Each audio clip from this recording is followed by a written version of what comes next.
नमस्कार दोस्तों, मैं विपिन बिहारी कवि जी आप सबों को प्रणाम करता हूं और एक छोटी सी कहानी लेकर आया हूं कि ज़िंदगी में मुसीबत कितना भी हो, आपको हमेशा हंसना ही चाहिए। यह अरब देश की बात है। एक राजा था और उसके पास किसी पास की कमी नहीं थी। अचानक युद्ध लग गया और वो लड़ाई के मैदान में चला गया और युद्ध में जाने से पहले उन्होंने 300 ऊँटों पर अपना सारा सामान लाद करके खाने पीने की सारी वस्तुएं लेकर चला गया। वहाँ गया जब लड़ने के लिए, तो युद्ध के मैदान में वो लड़ते लड़ते हार गया और बंदी बना लिया गया। और 2-4 दिन के बाद उसको भूख लगी, खाने पीने की चीज़ें कम हो गई थी और संयोग से उसका रसोइया भी उसके साथ था। तो राजा अपने रसोइये से बोला कि अरे भाई कुछ भोजन की बंदोबस्त कीजिए।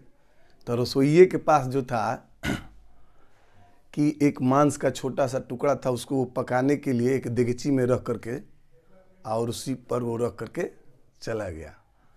जब वो सोचा कि थोड़ा साग और सब्जी वगैरह और कुछ भी मिल जाए तो इसके साथ बना देंगे तो राजा साहब बढ़िया से खा लेंगे।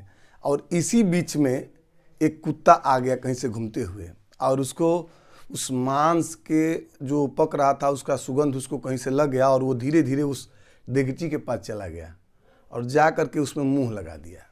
संयोग से जब वो मुंह लगाता है तो उसका मुंह उस देगची में फंस जाता है। जब उस देगची में उसका मुंह फंस जाता है तो लगता है इसे छपटा करके निकाल लें, और निकाल रहा है, निकालने की भरपूर कोशिश करता है लेकिन निकल नहीं पाता है। इस चीज़ को देखकर राजा साहब बहुत ठठाकर हंस दिए। तो बगल में एक संतरी खड़ा था। देखा यार इतना मुसीबत है, इतने संकट में राजा है, बंदी बनाए गए हैं, इनको खाने पीने की चीज़ें नहीं मिल रही, फिर भी इस संकट की घड़ी में भी क्यों हंस रहे हैं। तो संतरी ने पूछा राजा साहब से कि राजा साहब आखिर क्या कारण है कि आप इतने मुसीबत में हैं फिर भी आप हंस रहे हैं। तो राजा साहब बोले कि देखो संतरी, ऐसी बात है कि आज से पहले 2-4 दिन पहले ही मेरे पास 300 ऊँट खाने पीने की चीज़ें हुआ करती थी और मेरे भोजन को टांगने के लिए मेरे को हर व्यवस्था पहुंचाने के लिए 300 ऊँटों की ज़रूरत पड़ती थी। आज मेरा भोजन मात्र इतना रह गया है कि एक कुत्ता इसको लेकर भागने के लिए तैयार है और लेकर भाग जा रहा है।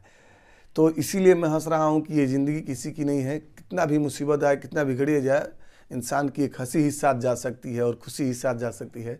इसीलिए किसी ने ठीक ही कहा है कि कितना भी मुसीबत हो जाए मगर असली मर्द तो वही है जो कभी हंसना नहीं छोड़ता है। हर मुसीबत में हंसना जिसने सीख लिया, असली मर्द वही है, असली मर्द वही है। ऐसी ही बहुत सारी कहानी आप लोगों के सामने प्रस्तुत करेंगे। आप हमारे चैनल को सब्सक्राइब कीजिए, लाइक कीजिए, अच्छा लगे कहानी तो शेयर भी कीजिए।